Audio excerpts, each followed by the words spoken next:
And you are now live. Thank you, Ayse. Welcome everyone to this evening's FBS chat. We are really, really pleased to have Fredrike Bannink with us from Amsterdam. Welcome, Fredrike. And my two co-hosts, Gil from Columbus, Ohio, and Russ from Florida. So a truly international conference or conversation. So Fredrike, before we look at the work and your many, many books and articles, I always like to know about the guests and how they came across solution-focused positive psychology. What was your first experience of it, and how it kind of changed the way you work? Okay, thank you for asking this question. I think it was the early 90s, I guess, that somebody, a Dutch colleague, had just visited Milwaukee, Steve de Shazer and Inzu Kim Burke, and had done a training course with them. And he came back to the Netherlands, and he was very enthusiastic, and he decided to do a one-day workshop on solution-focused brief therapy. So I went to that workshop, and we had the same background. I'm a cognitive behavioral therapist. He was one. We both had a hypnosis background as well, medical hypnosis background. So we were, so to speak, working in the same direction, so to speak. So I went to this workshop, one-day workshop, and at the end of the workshop, I thought, wow, this is different. This is different from the way I used to work, because I had been in the business for quite a long time already, and really wasn't satisfied with the way things were going. In traditional CBT, cognitive behavioral therapy, problem-focused CBT, and found it rather boring as well. So, sometimes things just happen at the right time, and I think solution-focused brief therapy was one of those meetings in the right time, in the right place. So after that, I left that workshop enthusiastically. I thought I'm going to read about it. I'm going to try it out, and well, here I am. Wow. And I was lucky to meet Stephen Inzu a long time ago. I'm sure you did.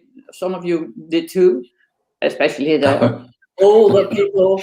And I was very lucky that Inzu wrote the foreword for my 1001 SolutionFocused book, just a few months before she passed away. And that book was published in Dutch in 2006, and she died early 2007.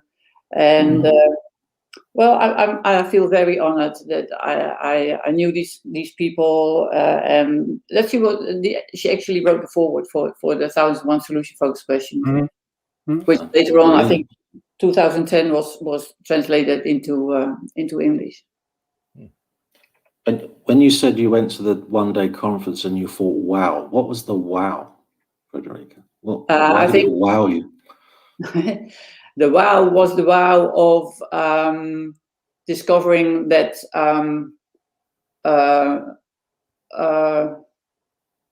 there is a more positive focus, I guess, in the way we work, whether it's psychotherapy, whether it's education, whether it's, I just wrote a book on optimal education, whether in my work as a lawyer, doing solution-focused conflict management.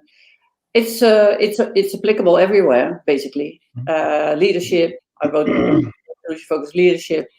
I wrote a book on hospitality. Mark McCurgo, I'm sure his ideas. So the wow is there is another paradigm possible. It's not the analytic paradigm, which we all know. The medical model, which I was brought up in, and probably you too. And there was the synthesis paradigm I discovered later on. And this is another paradigm, another way to make the world understandable from a how do you call it, a philosophy or science point of view. And that's not looking back at what's already there, but looking forward at what might be created. And it's more fun. I think my mission in life and the reason I write all these books and do all these training courses and all these lectures all around the world has to do with the fact that I'm not satisfied with the way things are going. I think things should have changed a long time ago. But of course it doesn't. It takes a long time. But then I think if we look at psychotherapy, for instance, I think it can be shorter, it can be better, it can be lighter tone, and it can be, and I think that's very important, more fun. Fredrike, you said you went to the workshop, one-day training, and you had this wow moment, and then you went to try it out. Sure. What was your initial experience when you very first started trying being solution focused? Oh, I don't remember. It's too long ago. Make something up. I'm talking about the early 90s. I don't know the first experience, but I discovered fairly soon that things could be different, and it asks. It requires a different mindset and a positive focus. And later on, the positive psychology came along, but that's later on. And of course, I'm familiar with Milton Erickson and his work in the 70s and his because of the hypnosis background and his way of asking his patients. Suppose I meet you in 6 months' time, and you're telling me that things are better, your life is better. What would you tell me? How would you describe your life? And what would you tell me? What obstacles did you meet? How did you overcome them? And then, as you probably know, he already discovered that when he met his patients again after this positive imagery, this is visualization, that things were actually better because he did it with hypnosis. But I guess you can also. You can do this as well, of course, without the hypnosis. The description of a new and better life. Yeah. So I don't really remember one instance where I discovered how it was actually working, but it was more a realization that there's another mindset and there's another paradigm where you can work from. And I found it very appealing, and also because the tone is much lighter and the focus is more positive, of course. Yeah. Well, but then as a CBT therapist and trainer, and therapist as well, I sometimes say, I don't do that much therapy anymore, but I might say to my clients, so this is the problem you bring it to the table. Would you like to tackle it in a problem-focused or solution-focused way and give them the choice? Wow. Yeah, that's another possibility, huh? And what do you think most people choose then? What do you think? Positive, focused? Yeah, positive way. Yeah. Although there's one group of clients, and this might be diagnostically interesting as well, that sometimes say, well, let's do it in a problem-focused way. You know, which one those are? Take a wild guess. What do you think? Wow. What was the question, Fredrike? Because I missed part of it. Well, most people, when you give them the choice between do you want to tackle your problem, let's say tackle your problem in a problem-focused way or solution-focused way, and you explain just a little bit what you mean by that, what do most people choose? And then you said, well, most people chose a solution-focused way, and that's correct. But there's one group of clients who might choose the problem-focused route. Well, Fredrike, I've got to be honest, I was kind of surprised by that answer.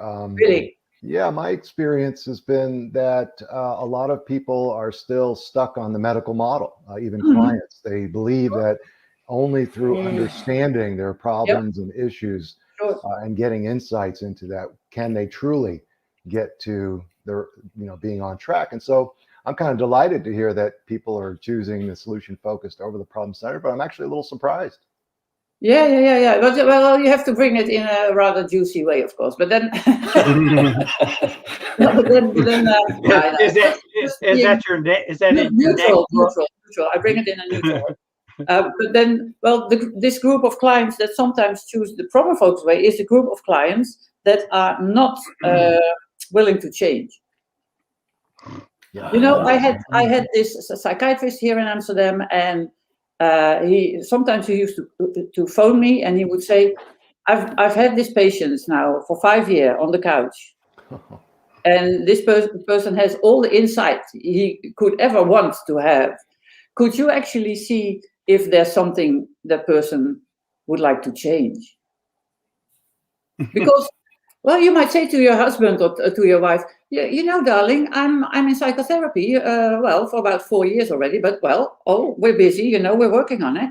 So you don't need to change a thing, huh? Yeah, well, that makes a lot of sense. As I'm listening to you, by the way, I'm a super fan. I've loved your books and your videos, and thank you. Yeah, and really what I love about it is, unlike many other authors, I always consider brilliance to make complicated issues very simple and straightforward, clear and understandable, which is what you've done. Very practical. Thank you. I work with people who like to take easy things and make them more complicated. Oh yeah, I know those people too. As I'm listening to you, one of the things that I'm thinking about, I'm thinking about my students. I'm going to have them watch this. They're learning about the solution-focused model. I work with counseling graduate students in both clinical mental health and school counseling. And, I've got students who kind of latch on very quickly, like you and many of us. We were wowed by this. And then we have some students who just really are still very skeptical. And it takes a little bit more convincing and more examples through the assignments and having them experience it for themselves. They finally start to come around. By the way, some of the more reticent actually toward the end become some of the greatest supporters of this. But I'm listening. For you, the mindset was you wanted something better, something more effective, something more brief, something more light. And I think that's what kind of wowed me as well when I first looked at this, also in the early 90s. But what are some of the, for students who are still kind of skeptical, what would you say some of the other mindsets and behaviors are to move to the other side? So what makes someone more open to the solution-focused model as a practitioner? Maybe it's possibly letting go of some assumptions. Yeah, sometimes you have to unlearn more from the medical model, especially the people who are working in the field for quite a long time already. Then you have to learn new things. Well, I give lots of training courses here in Holland for family doctors, for GPs. And, well, of course, they use the medical model, the analysis paradigm. Yeah, sure, the doctors. So, but then they are very pleased to notice that for around 40% of patients who are sitting in the waiting room, in their waiting rooms, who are feeling depressed, who have anxiety disorders, who have, somatic complaints that nobody knows what's causing them. I forgot the English word for it, but anyway, about 40%. And they say then in those cases, the medical model isn't working because there's no use to send a patient to the fifth specialist or the sixth specialist, So I wrote a book about positive healthcare together with one of the GPs here in Holland, and we do many training courses. And for instance, he says to his patients, he says, you don't always have to know the cause of a disease to actually look at what is working. Is it okay if we talk a little bit? He always asks permission to his patients, always. Is it okay if we talk a little bit about what is working until now and what you can do more of? And then so he switches from the medical model to the synthesis paradigm, from the analytic paradigm to the synthesis paradigm. And he says, I've never met a patient who's not willing to do that. Wow. Asking permission first. And well, it's a very, very, very gentle way of inviting, let's say, the patient, his patients to look at what is working and their preferred future. Yeah. But then you know, I agree. Sometimes the most critical people become your greatest fans. So, you know, I once gave a training course, and one person at the end of day one said, "I think it's all a bit superficial."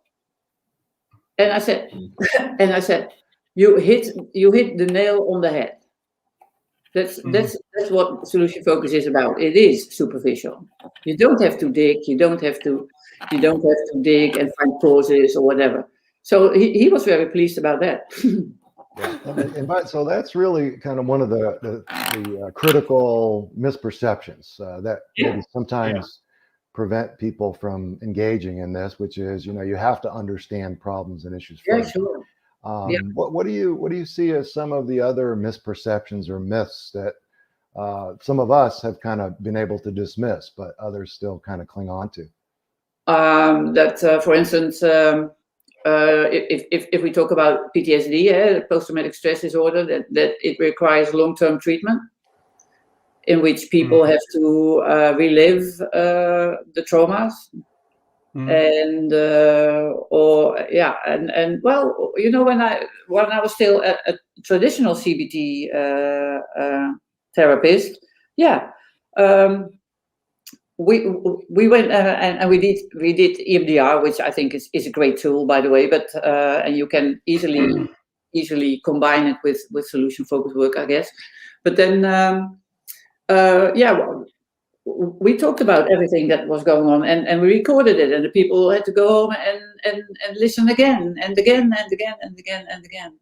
And then I did so many trauma work that at one point, when my husband came home, he would, and I would be so irritated because these were all man-made disasters, so to speak. You know, all these traumas. So then I would take it out on him, and then and you would traumatize him then. So well, he said, you know, I don't deserve this, you know, because I don't do these things. But then, you know, this is what happens when you're doing the same thing over and over again. You know, sometimes you have to do something else, I guess. And leave the trauma behind. Yeah.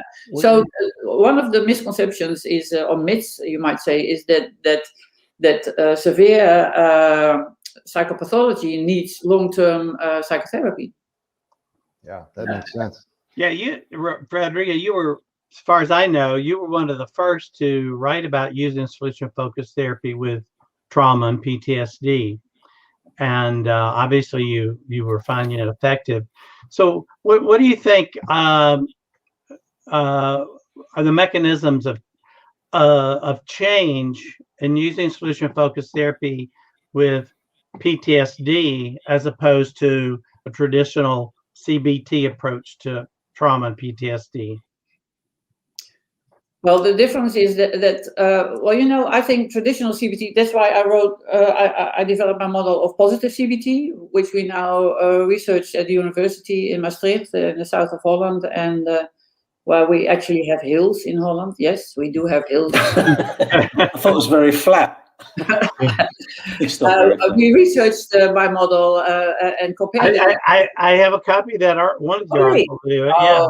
I don't have to tell you. Well, it's quite effective. And the good thing is, all clients participating in that study preferred positive CBT over traditional CBT. Yeah. And not only the clients, but also the therapists. Mm-hmm. They had to get used to it because they were regular CBT therapists who participated in the study. But then, well, you know, traditional CBT, well, let's say hardcore CBT, because you've got the third wave CBT where you've got acceptance and commitment therapy and mindfulness and EMDR, which are all third wave CBTs.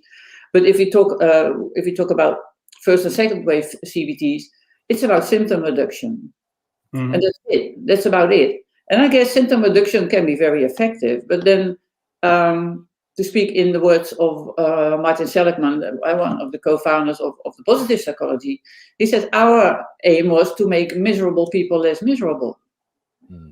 And I think that's a very nice quote. Because this is what we did, making miserable people less miserable. And before Solution Focus came and before positive psychology came, we didn't even know that there was another side on the coin and how to get people in the pluses. We were only making getting people out of the minuses. And that's what well, let's be honest, that's what many people actually ask when they come to see you. How do I get less depressed? How do I talking about an avoidance goal where you want to get away from, and not like approach goal where you want to go to. There's a lot of research on that too. But then I think solution focus, it's different. And I remember Inzu saying at one point, she said, it's not so difficult to learn, but it requires a disciplined mindset to actually to keep on doing it. And so, and sometimes if I ask people, psychotherapists who work with people who've been through trauma, and I say, have you ever heard of post-traumatic growth? Right. I really find it appalling that there are still therapists in this world working with trauma survivors who say, no, I don't know what that is. And so I think in my model of PTSD, post-traumatic success, there are 3 R's. It's about recovery. Well, that's symptom reduction, you might say. It's about resilience. All these questions. How did you cope? How did you cope during the traumas? How did you cope afterwards? What did you learn from it? All these kind of questions. How did you survive even? All these kind of questions.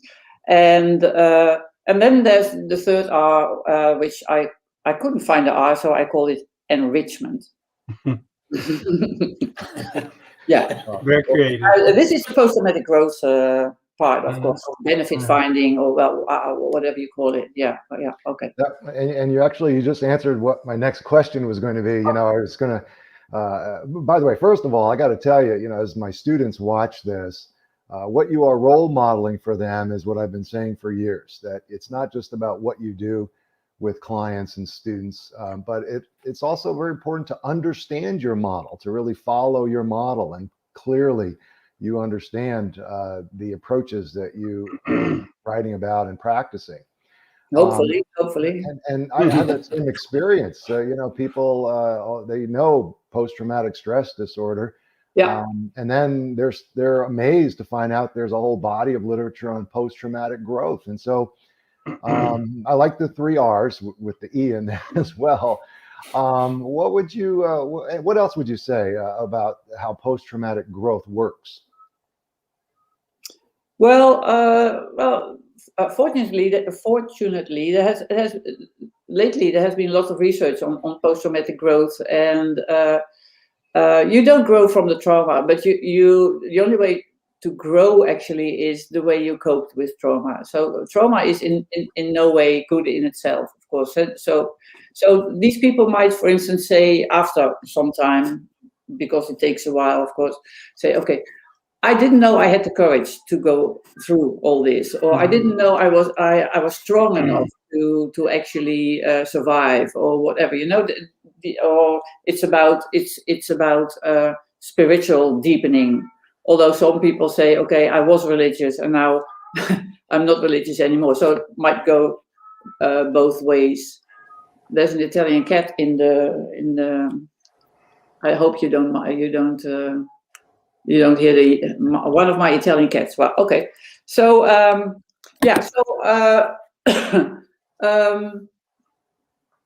lots of, well, and I must say I once I wrote an article on post-traumatic success already 2008, and there was this colonel in the Canadian Army, and he said he read this article, and he was a psychologist as well, and he said, okay, from now on, what I want to do in the Army, in the Canadian Army, is I want to install post-traumatic growth groups for veterans.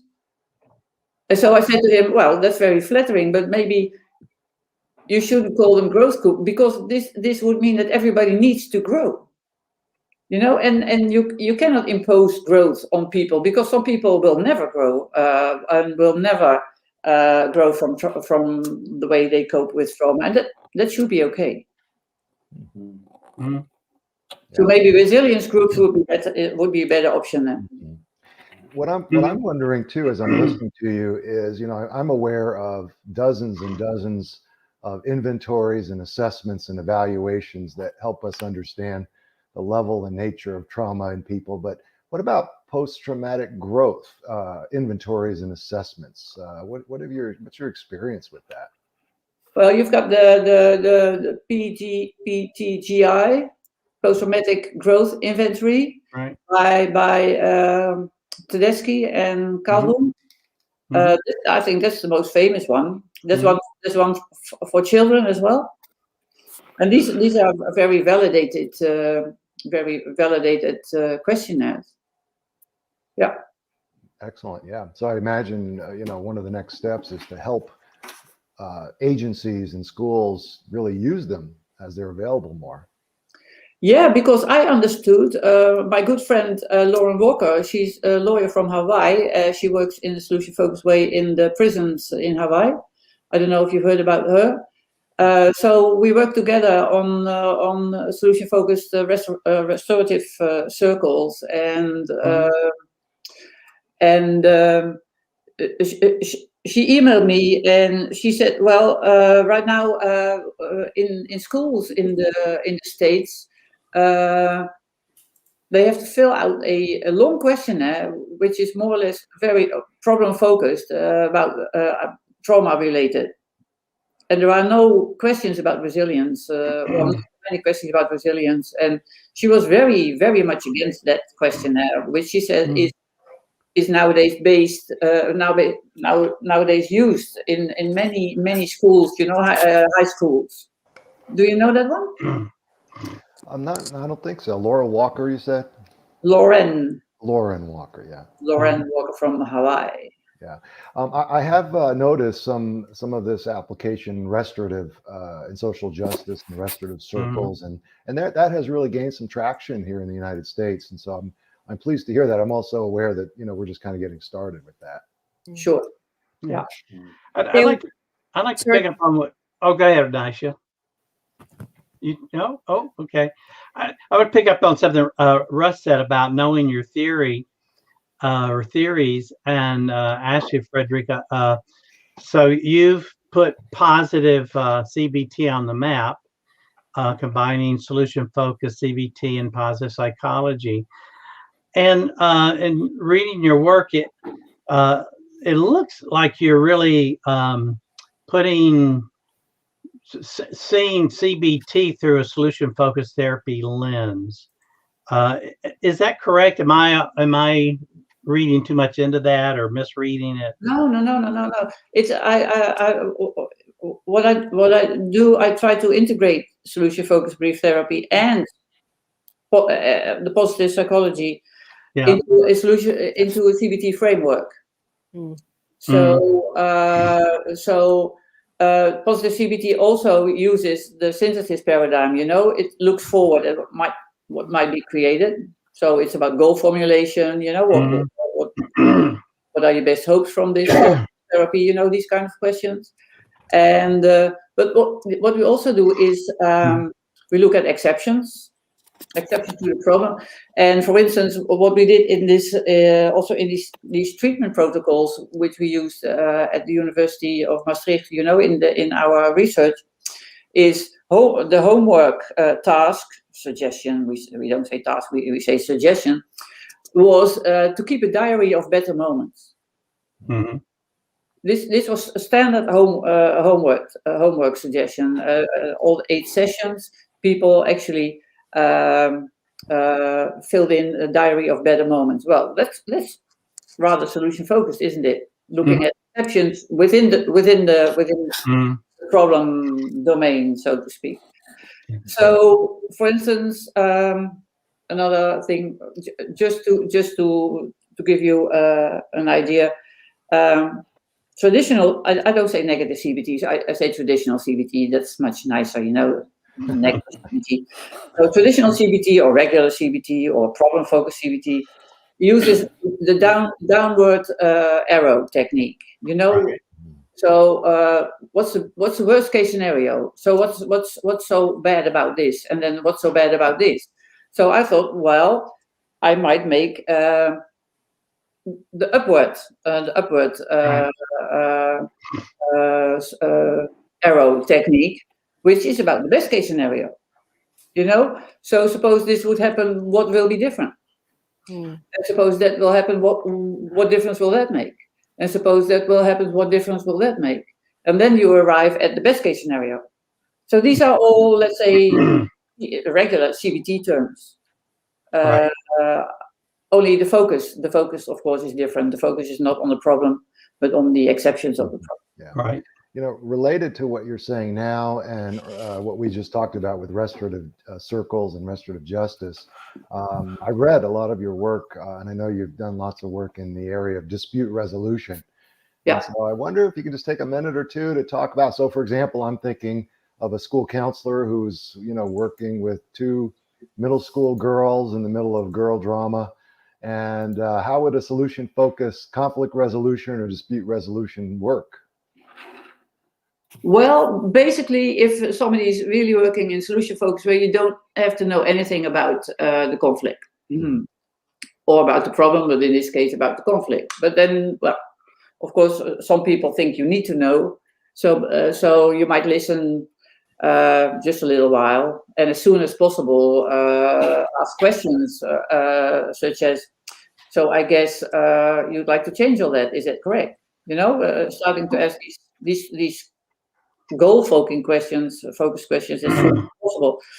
Then, but then I don't really need to know what the problem is or the conflict is. And some people find that rather strange. You know, I had 8 people sitting at my table. They were living in the same apartment, you know, so they share parts of the apartment like roofs, and so they had lots of arguments. So they came in, all 8, you know, like very upset, and you know, thinking I would give them a lots of space and lots of room to talk about when it all started, who was to blame, whatever. And I said, may I, to start with, I said, may I ask you a rather strange question? And they said, yeah, okay. So I said, could the conflict have been worse? Opening question. And if so, how come it's not worse? And then the first, let's say, the first man, he said, after some thought, he said, yeah, I think it could actually be worse, because we shared the same staircase in the apartment block. So if I hear him coming down from his upper apartment, and I'm just, I just want to leave my apartment, I wait behind my front door until I hear he's gone. If I would do that, and I would meet him somewhere on the stairs, I might actually harm him. So I said, wow, how did you come up with that great idea? Maybe not for the long run, but well, it seems to be very, very, very effective in the short run. And he looked at me, and the others looked at me and said, huh? What strange questions are these? And I said, so, and what else did you do so far? And then he could name other things. And then, and I asked the other 7 persons, I said, well, you hear Mr. Mr. One talking about what he did actually so far to prevent the problem or the conflict from getting worse. I'm very curious to know what you have done so far. And then this woman, she said, well, I was in Italy last summer. I was in Italy, and I thought, why don't I buy for all of you a very nice bottle of olive oil? And so she did. And she she gave everybody. So I said, another fine example of all the things you've been doing to prevent the conflict from getting worse. What else? So, in fact, they could all 8 could name things that they've done to prevent the conflict from getting worse. And I said, well, I really want to congratulate you, because we all know how easy conflicts get out of hand. You know, one more email and bam, the whole thing explodes. And they were looking at me and they thought, this is a very strange conversation we're having with this lady. So I said, after all the things that you've already been doing to prevent the conflict from getting worse, what might be next signs of progress? And I said, I don't care who does something, or you don't have to do anything as far as I'm concerned. But then, well, 3 months later, everything was okay. One of my shortest mediations, I might say. Love it. That's brilliant. Yeah. And I especially like that you recognize that when you do this kind of thing, you know, it takes students and clients a few minutes to adjust. Sure. They think these questions and their approach is so novel and different. It takes them a few minutes to kind of adjust, I guess. Yeah, but then I started as a mediator, also in a problem-focused way, you know, and you know, I here in Amsterdam, I was chair of the Amsterdam Neighbor Mediation Society, and these conflicts can be very, very, very heavy. The neighbor conflict. So I started out as a mediator, which is already also a long time ago, by really asking, you know, what's the matter. And then what those neighbors told me, they said, well, we can do this at home as well. We don't need you for this. Yeah. You know, we can argue at home. We don't need you for this. We need you for something else. And then I thought, well, if we can do this in psychotherapy, why can't we do this in conflict management, in mediation? So I tried that out as well. And then I thought, well, this is working really nice. Yeah, and so in some ways, it reminds me of the Roots, which is the marriage and couples and family counseling. Yeah, yeah. Yeah. Fredrike, you've written several books, really presenting questions. You got one is what, 1,001 questions, and then 3 books, 101 questions for anxiety, depression, trauma.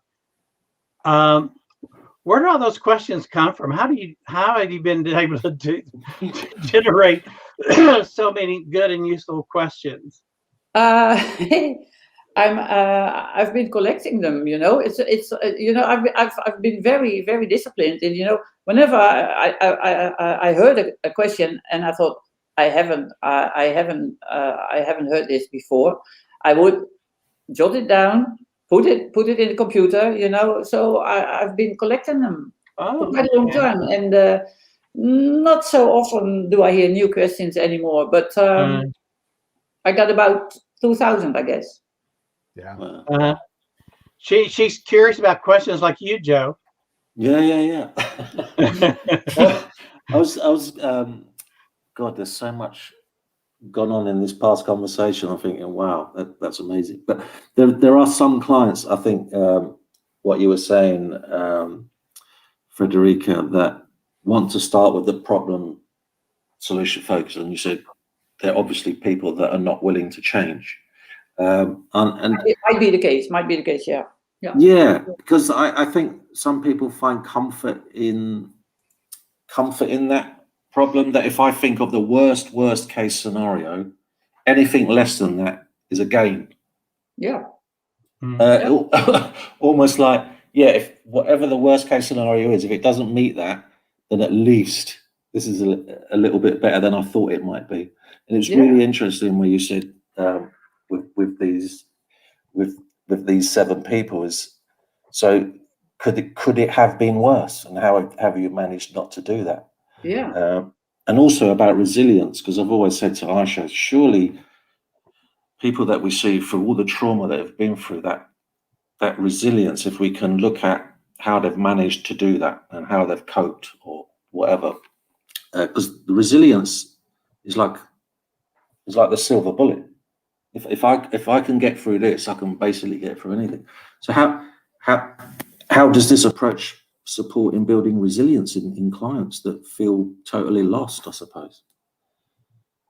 Well, I think resilience is, I don't think you are either resilient or not resilient. I don't think you're either hopeful or not hopeful. I think all these things are more kind of behavior. So I think resilience is behavior. Or can be internal behavior, the way you think, but it's about the same with hope. That there's been research being done on high hope people versus low hope people. What do high hope people different from low people who they mark as low hope people? Well, one of the things, for instance, is that it shows in their behavior. For instance, high hope people, well, I don't like to say things like high hope people, because then it sounds like it's an either or question. You either have high hopes or not. For instance, that people with high hopes, I should say people with high hopes, when they have a long way to go, they will actually divide it into smaller steps, and just start with the first small step. Whereas people with low hope, they will look at the whole stretch and say, "Oh no, this is never going to work for me. This is way too much to do." So yeah, and I think resilience is the same basically. Resilient behavior, and the good news is that you can actually do something about it. If you haven't showed that much resilient behavior, you might find more ways to be resilient, I guess. Yeah. So as I'm hearing you, I could, really is the takeaway for me is that where some people believe they can do things because they're resilient, you're saying that it's the other way around. They're resilient because they're doing some things. Sure. Yeah. Yeah. And for people who continue focusing on problems from whatever reason, one of the things that I'm fascinated by, you write about it here and there, is this idea of externalizing the problem. Maybe you could describe that just for a little bit. Yeah. That's not really solution focused. That's from narrative therapy. And it's about externalizing the problem is, you take away the blame from people, because you might say, please describe me in one word what it is that you're suffering from. For instance, people might say depression, or anxiety, or trauma, whatever, and then you can look at people and you might say, okay, so on a scale, using scaling questions, 10 meaning that you've got every control over depression, and 0 meaning depression has every control over you. Where would you say you're at the moment? And so people might say a 3, for instance, indicating that depression has more control over them than the other way around. And then you might say, okay, so, well, a very solution-focused question at that point would be, I'm sure you know, what's in that 3? How come it's not lower? How come it's not a 2 or 1? Because then there's already a little, it's a little underway. And then you might say, okay, so where would you like it to be in the future, in your preferred future? And people might say, well, maybe the 10 is not realistic, but let's say a 7 or 8. And then you might ask them to describe their life at the 7 or the 8, of course. And then you might start from there. And it's a nice way, by naming the depression or anorexia, or it can be any name, things what people are suffering from. It's a very nice way. You can do it with families as well, of course, because the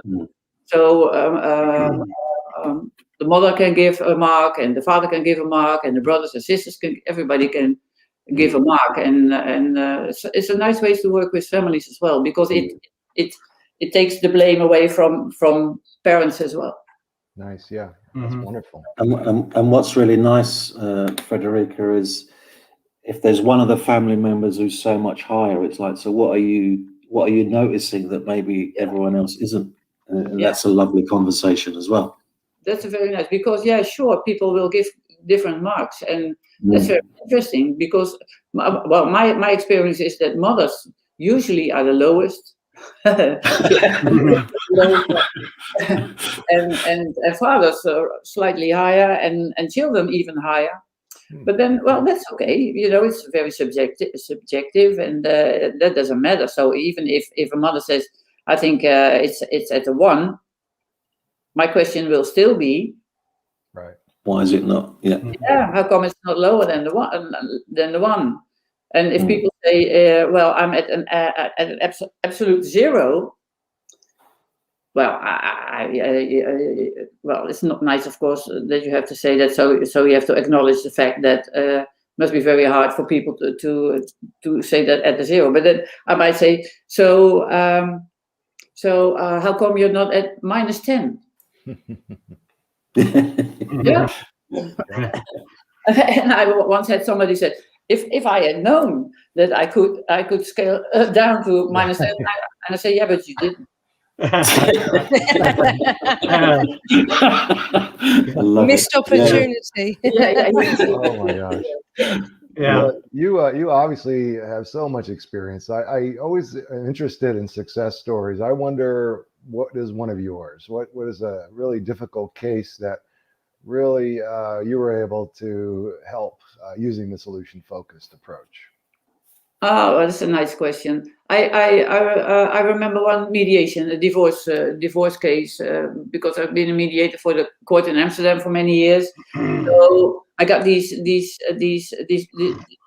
divorce cases of people who had been fighting in court for many years, and well, this couple was one of those couples, and had been in court for many years. And well, basically, they tried to do the same thing at my table. And so at one point, I thought, well, I must do something else. So I asked a very solution-focused question, and the solution, they had 2 children. One was, I don't know exactly, but let's say 6 and 8 years old. So the question was, suppose I meet your children in 10 years' time. And suppose we came to talk about the current situation. What would you like your children to tell me on how you handle this situation in a positive, in a good way? Wow. And then the mother started to cry. Yeah. Because she said, now I realize that if I want my children in 10 years' time to tell me how we handle this in a good way, I now realize that from now on we have to do things differently. And that's what they did. That is wonderful. It also strikes me as a great way for us to help school counselors work with parents, especially during a divorce situation, as part of the parent conference. Absolutely. Yeah. Wow. That's wonderful. Fredrike, I know you also did some work and published some on working with clients and their families who have intellectual disabilities. Yeah. How do you know? I have your publications. Oh wow! So I'm now a retired professor of Ohio State University, so I have access to this wonderful library. Yeah. So could you tell us a little bit about how you got into that and your experiences with that? Well, I got into that because I had a supervisee who was working in that area, and he was a CBT. It was in a CBT supervision, and he wrote a very nice. Well, you have to write some kind of case to become a member of the CBT association. He wrote a very nice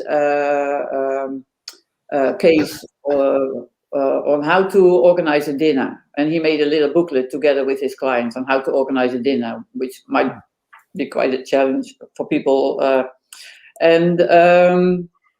So later on, he got his PhD, and probably you wrote one of those articles working with people with intellectual disabilities, or if they were the disabilities were too severe, working with the teams around those people and the parents around those people. Yeah, so I think there's one beautiful example from his from the place where he used to live. There was this young guy, and he had quite a severe intellectual disability, and they asked him, and I think that's a very brave question. They said, "What's your dream?" And then he said, "I want to become a pilot on an airplane." And at that point, you might take different routes in how you handle that, because you might say, "I don't think that's possible." That's not what they said. They said, "Okay, let's see how far you get. Let's see how far you can come." And the good news is that now he's working on Schiphol Airport in Amsterdam. He's working in an airplane, and he's actually gluing toilets in the airplane, and he's totally happy. Oh, wow! What a great story! Wow, that is. Nice, huh? Yeah. Beautiful. So Yeah. how are we to know how far somebody can come? We cannot judge that. We cannot see in advance how far. Some people might go much farther than we think, and some people maybe not. But then that's not up to us, I guess. Yeah, that's a great reminder for all of our clients and students that if we're doing, for example, solution-focused scaling, if they pick a number that's too high, that we believe that they overdid it, that instead of challenging it, we explore it. Yeah, sure. Yeah. How do we know? How can we know? Love it. Yeah. Yeah. I just realised I'm not on mute, and I'm going. Sorry, guys. No, but it's a beautiful viewpoint. Let's see how far we can go with it. Yeah. Let's not dismiss it out of hand, but let's see how far we can go. Yeah. Fantastic. Who knows? Yeah. Yeah.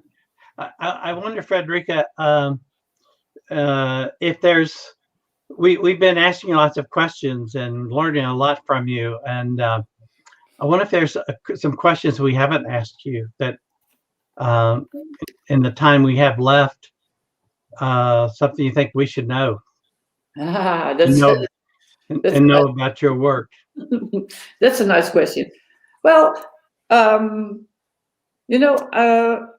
talking about Milton Erickson again, the guy, the hypnotist, psychiatrist from the 70s. What I would like to see is a quick change in psychotherapy, in law, in education, and that's just not going to happen.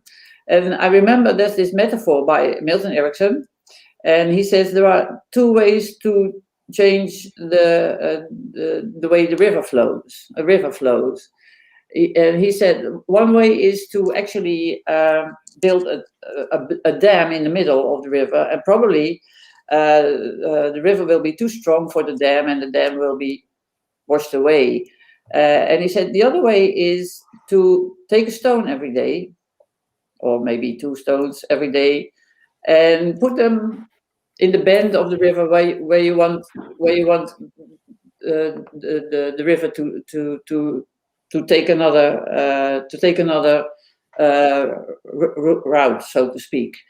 And I think this metaphor by Milton Erickson keeps me patient.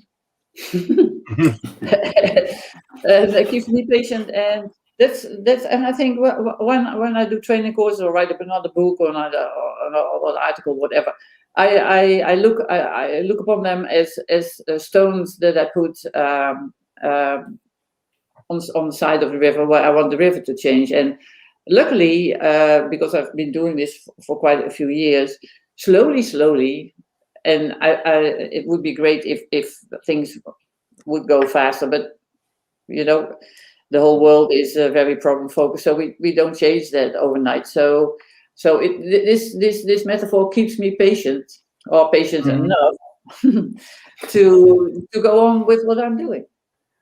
I really love that. That really resonates with me. Yeah. Doing all of this in a problem-centered world, I get it. Yeah, Wow. sure. Yeah. Yeah. Can you teach Ayse some patience? I'm sure she's patient. She knows how to do it. Oh, Yeah, Oh. I was. Joe, what would you notice her doing if she were Been trying for 15 years. Oh wow! Yeah. I was So, going could you share some orders with us about you're obviously a very productive writer. Share some pointers with us on what works for you in doing that. In writing, I love it. You just put in the time. You just do it. Sure. I put in the time. Sometimes when I look at my schedule, which is quite busy, I block 1 week, for instance, and this is my writing time. I can write an article or a small piece in a weekend, but really writing a book is something different. So I'm very disciplined, and so I go and sit in the morning. My husband brings me a cappuccino, and I write all day, and I love it. It's the flow thing. When my kids still living at home, they would come from school in the afternoon and would say, "Okay, what's for dinner?" And I would say, "I didn't even have lunch yet," because I was away writing. So I really like writing, but also because I have a mission. Because I really think that things can be shorter, more effective, lighter, and more fun. I once read an article that if you do psychotherapy, that if you can laugh with your clients in the first 5 minutes, you have a better result. I agree. I was gonna ask you about that, Fredrike, because you've said it should be easier, shorter, and more fun. How do you inject fun into what might be a very difficult, problem-focused situation? How does that help the process? I think basically my job is to ensure that there will be positive emotions in the room. By asking about what people do want, by asking about their preferred future, by complimenting them, by asking exceptions, by posing competence questions. How did you do that? How did you decide to do that? All these kind of questions. Because if you look at the positive psychology and all the research that has been done in the positive psychology world on positive emotions, basically it does 4 things. It enhances creativity, flexibility, empathy, and resilience. So I think that's my job. To get positive emotions in the room. So even when people might come in and their mouths might be like this, when they walk out of my room, I want their mouths to be like this. Sorry. Go on. Yeah. I completely agree. And when I deliver the workshops for parents and domestic abuse survivors, I spend at least 20 to 30% of that time making them laugh and having something in common to laugh about. And because I think they need to lighten up. It's not always about the problem. And because we do a lot of work on focusing on finding themselves. So taking the hat off as the survivor or as a parent or as an employee, but who are they? And we just start having a good laugh about that. And I tell some funny stories, and guess what happened to me with my 12-year-old stories? I say that all the time. And sometimes my 12-year-old hears me and she's like, I never did that. I'm like, shh, you did now. But it is about finding that connection and making them laugh, because then they're more likely to come back because they feel lighter. Sure. Yeah, I totally agree. Yeah. And then there's been research done about actually, if you start the conversation, let's say, with a plus, and in the middle it might be some problem talk, and you end with plus, the resource activations versus problem activation, call it on the internet, it makes you a more effective therapist if you do it like that. So you start with I'm an effective therapist now. Yeah. I'm going to write that down. I'm going to write that down somewhere. Maybe, Fredrike, you can join one of my workshops, and then you can tell me if I am or not. It'd be quite fun. But Fredrike, am I doing it right? Fredrike, is your website a good source for trainings that you do? If we wanted to find it, one of your trainings and attend one of your trainings, would it be on your website? My trainings are on my website. Now, not all my trainings are. I do lots of in-company trainings, and they are not on my website. Yeah. And in Holland, my trainings are in Dutch, so I guess not much. But then I do travel. Well, I used to travel the world, and hopefully this will happen again. So then you can take a look at my website, because then like congresses or I did training courses for the Illinois counselors. And everything is in the webinar form nowadays, of course. Right. Yes. And also with India and Iran and whatever. So Indonesia, I used to teach at the University of Bandung in Indonesia. Well, all these things came to a standstill, of course. But then who knows? Well, Fredrike, if you need a companion, if you need someone to go with you, so just I can make myself carry your luggage, make your coffee, tea, hold the lots of the tens and hundreds soon, probably books that you will be writing. I'll be there. Okay. I think I'll have to fight Russ, but yes. I might be able to carry more. I don't know. Could I ask you, Fredrike? Obviously, you're passionate about your work and committed, and it's. If you weren't doing this, is there something else that you would have liked to have done if you weren't in this field? Because I've often thought myself, what would I be doing now if I wasn't doing this? Yeah, that's a nice question.